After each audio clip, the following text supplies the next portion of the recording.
अस्सलामुअलैकुम everyone, hopefully आप सब लोग ठीक होंगे और बहुत ही खुश होंगे। Welcome back to my YouTube channel, welcome back to a beautiful day. अच्छा फ्रेंड्स, तो ये संडे का व्लॉग है और इस दिन पापा का अचानक से मूड बन गया कि भाई चलो मैं आप लोगों को ईद की शॉपिंग वगैरह करवा कर आ जाता हूँ। तो यहाँ पर सबसे पहले मामा ने कहा कि सबसे पहले तो कायनात के लिए जो है वो न्यू पेयर ऑफ़ शूज़ लेंगे। या मेरा ये होता है कि जब भी मैं यूनिवर्सिटी की मतलब नेक्स्ट ईयर में पहुँचती हूँ ना, तो मैं 1 या 2 पेयर शूज़ की लाजमी बाय करती हूँ। तो चूँकि अल्हम्दुलिल्लाह मेरा फाइनल ईयर स्टार्ट हो चुका है और मेरे पास जो वो न्यू शूज़ भी नहीं थे, तो मामा ने कहा कि सबसे पहले तुम्हारे लिए कोई शूज़, कोई अच्छे से जॉगर्स वगैरह ले लेते। तो मैं वही ट्राई कर रही थी यार, लेकिन कुछ पसंद ही नहीं आ रहा था। और इसके अलावा यार देखिए, डिज़ाइंस भी सारे पुराने थे और इसके अलावा इतने हाई प्राइसेस के, तौबा भाई बहुत ज़्यादा एक्सपेंसिव थे ये सारी चीज़ें। खैर हम लोग वही सारी चीज़ें देखते हुए जा रहे थे कि कौन सी चीज़ें हमें बाय करनी है। ज़ाहिर सी बात है, अब हम लोग जो है वो ऐसे ही कोई भी चीज़ उठाकर थोड़ी आ जाएंगे। अब अगर इतने बंदा कोई पैसे पे कर रहा है तो वो क्वालिटी वाइज चीज़ को भी देखेगा कि उसकी क्वालिटी कैसी है। खैर यहाँ पर हम लोग अपनी शॉपिंग को जो जारी सारी रख रहे थे और कोमल जो अपने लिए कपड़े वगैरह देख रही थी ईद के, और मामा मेरे लिए भी कपड़े वगैरह देख रही थी। यार मेरा ये होता है कि अगर मुझे कोई भी चीज़ पसंद आ गई और वो चीज़ मामा को पसंद नहीं आती ना, वो मैं चीज़ बाय नहीं करती। बिकॉज़ ये होता है कि वो अगर मैं चीज़ घर लेकर आ भी जाऊँ ना, तो वो घर आने के बाद मुझे चीज़ पसंद नहीं आती। तो इसी वजह से मैं मामा की ही चॉइस पर डिपेंडेंट रहती हूँ कि अगर आपको ये चीज़ पसंद आई है तभी मैं ये चीज़ लूँगी, अदरवाइज़ मैं ये चीज़ नहीं लूँगी। बहुत ही रेयर होता है कि मैं कोई चीज़ अपनी पसंद की लेती हूँ। खैर यहाँ पर ये वाला जो भी क्लिप्स मैंने कोमल से कहा था कि भाई तुम मेरे लिए ये रिकॉर्ड वगैरह करके आ जाओ, क्योंकि मैं मामा के साथ कपड़े वगैरह देख रही थी तो मुझे इतना ज़्यादा टाइम नहीं मिल पा रहा था रिकॉर्डिंग करने का। तो इसीलिए मैंने कोमल से थोड़ा बहुत सा व्लॉग बनाने के लिए कहा। फ्रेंड्स, आप लोग मुझे बताइए कि आप लोगों की ईद की शॉपिंग हो गई है या नहीं हुई। अगर हो गई है तो कितनी % हो गई है, कितनी % रहती है। बिकॉज़ अभी हमारी भी कंप्लीट शॉपिंग नहीं हुई, हमारी भी कुछ थोड़ी बहुत सी शॉपिंग रहती है। इंशाल्लाह फाइनल शॉपिंग करके फिर मैं आपको जो जो चीज़ें दिखाने वाली होंगी मैं आपको चांद रात के व्लॉग में दिखा दूँगी। बाकी उसके अलावा जो भी कपड़े वगैरह हैं, जो भी हम लोगों ने चीज़ें ली हैं, वो तो आप इंशाल्लाह हमारे ईद के व्लॉग्स में देखेंगे कि हम लोगों ने कौन कौन से कपड़े वगैरह बाय किए हैं। यार अल्हम्दुलिल्लाह आवाज़ तो मेरी ठीक हो गई है, लेकिन ये है कि खांसी बहुत ज़्यादा स्टार्ट हो गई है। अब थोड़ा सा मैं वॉइस ओवर करती हूँ, उसके बाद खांसी होना स्टार्ट हो जाती है। अब थोड़ी सी ये बिल्कुल ही थोड़ा सा ही व्लॉग है, इतना ज़्यादा कुछ लंबा व्लॉग नहीं है, लेकिन फिर भी इसको मुझे एडिट करने में बहुत ज़्यादा टाइम लग रहा है।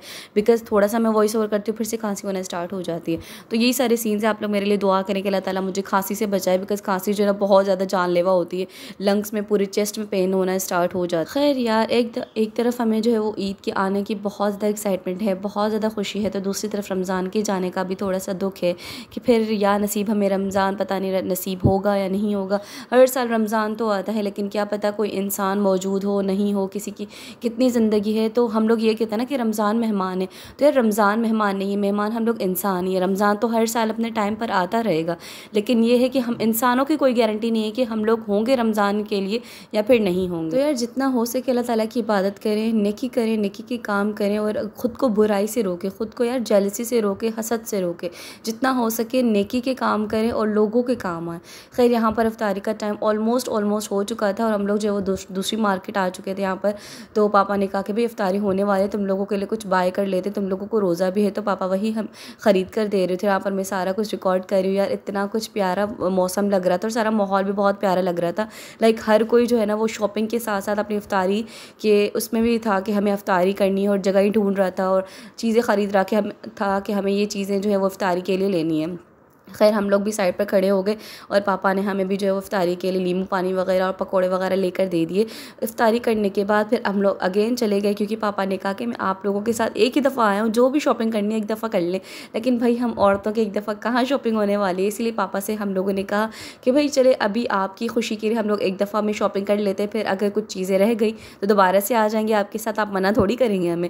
पापा ने कहा भाई इमोशनल ब्लैकमेल करना कोई आप बेटियों से सीखे। यार वैसे मैंने ये बात बहुत ज़्यादा नोट की है कि औरतों, लड़कियों को बहुत ज़्यादा शॉपिंग का क्रेज़ होता है। जैसे रमज़ान स्टार्ट हो जाता है वो आए दिन शॉपिंग के लिए निकल जाते हैं, कभी कोई चीज़ लेकर आ गई, कभी कोई चीज़ लेकर आ गई। लेकिन यार हम यानी कि मैं, कोमल और मामा, हमें जो है ना वो बाहर निकलने का फ़ोबिया है। हम लोग इतना ज़्यादा बाहर नहीं निकलते।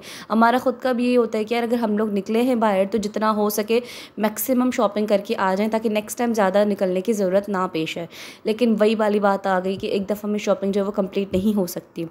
कभी नसीब में होती है, एक दफ़ा में हो जाती है, लेकिन ये होता है कि बहुत ज़्यादा कम ऐसा होता है कि एक दफ़ा में आपकी सारी ईद की शॉपिंग हो गई। खैर हम लोग ने घर वापस आ गए और यहाँ पर पापा जो है वो चिकन फ्राई लेकर आ गए थे, चपाती भी हम लोग बाहर से लेकर आ गए थे, तो हम लोग वही बस फटाफट से खा रहे हैं बिकॉज़ बहुत ज़्यादा भूख लगी हुई थी। घर आकर ठंडा ठंडा पानी पिया बिकॉज़ बाहर तो इतना ज़्यादा ठंडा जो हमें चाहिए होता है घर का पानी वो तो नहीं मिल सकता था, इसीलिए घर आकर वो भी पिया। उसके बाद नमाज़ अदा की, फिर कोमल से कहा कि चाय हमें बना कर दे दे, तो यहाँ पर हम लोग जो है वो अपनी चाय को एंजॉय कर रहे हैं। अच्छा फ्रेंड्स, तो उसके बाद मैंने कोई भी व्लॉग रिकॉर्ड नहीं किया और ये फिर सहरी का व्लॉग है। सहरी में हम लोग जो है सहरी के लिए उठे और ये सहरी में हम लोग जो वो खाना वगैरह खा रहे हैं। सहरी में मामा ने हमारे लिए बनाया था कीमे का सालन, जो कि बहुत मज़ेदार से था। यार आप लोग जो है वो बाहर के खाने को चाहे कितना भी लाइक कर ले, कितना भी प्रेफर कर ले, लेकिन जो मज़ा जो सुकून माँ के हाथ का और घर के खाने में है ना, उसको कोई बीट नहीं कर सकता।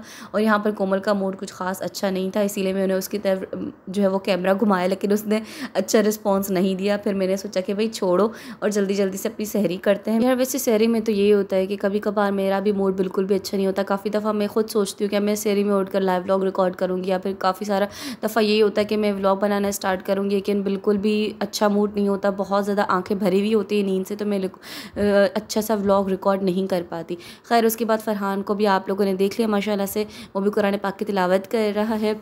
और उसके बाद मैंने तहज्जुद की नमाज़ अदा की। यहाँ पर मैं ज़िक्र अस्कार कर रही हूँ। बस अल्लाह ताला से यही दुआ है कि अल्लाह ताला हम सब की परेशानियों को दूर करे, गज़ा के मुसलमानों पर अपना ख़ास रहम व करम नाजिल करे, और यार उसके अलावा ज़ालिमीन को नस्त नाबूद कर दे, आमीन सुम आमीन। फ्रेंड्स उसके बाद यहाँ पर एंड में पानी हम लोगों ने जो पीते हैं वो मैं पूरा ये भर कर आई हूँ पीने के लिए। उसके बाद नमाज़ हम लोगों ने अदा कर दी थी और यहाँ पर अब हम लोग जा रहे हैं सोने के लिए। और उस दिन मुझे यूनिवर्सिटी भी जाना था, फ़र्स्ट डे था मेरा फ़ाइनल ईयर का। तो यार मैं एक्साइटेड तो बहुत ज़्यादा थी कि माशाल्लाह से हम लोग फ़ाइनल ईयर में पहुँच चुके, लेकिन उसके साथ साथ मुझे थोड़ा सा गुस्सा भी आ रहा था यूनिवर्सिटी वालों पर कि भाई हाफ़ तो रमज़ान गुजर चुका है, आप लोग हाफ़ रमज़ान हमें और घर में सुकून करने देते हैं, तो हम भी आप लोगों के लिए दुआएं करते। खैर यहाँ पर मैं जा रही हूँ यूनिवर्सिटी और थोड़ा सा मेरा मूड ख़राब भी था क्योंकि मुझे बहुत ज़्यादा नींद आई हुई थी। खैर पहली क्लास हमारी हुई, टीचर ने बहुत ज़्यादा पकाया। उसके बाद थोड़ा सा ब्रेक हमें मिला, लाइक 1-1.5 घंटे का ब्रेक था। तो ये यहाँ पर मैं GCR आ गई AC की हवा खाने के लिए। उसके बाद हम लोगों ने थोड़ा सा बाहर वेट किया, लेक्चर हॉल खुलने का इंतज़ार किया। दिन हमारा लेक्चर हॉल खुल गया था, तो हमारी दूसरी क्लास हुई। वो दूसरी क्लास अच्छी हुई, लेकिन ये था कि सब्जेक्ट्स बहुत ज़्यादा डिफ़िकल्ट हैं।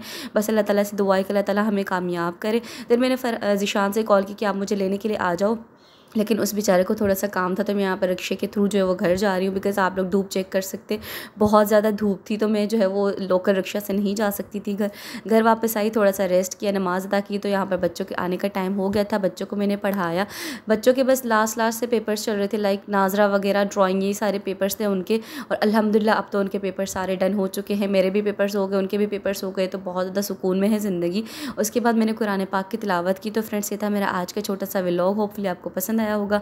और फ्रेंड्स अगर आपको हमारी वीडियोस पसंद आती हैं तो काइंडली वीडियोस को लाइक कमेंट और शेयर ज़रूर कर दिया करें, आपकी सपोर्ट की बहुत ज़्यादा ज़रूरत है।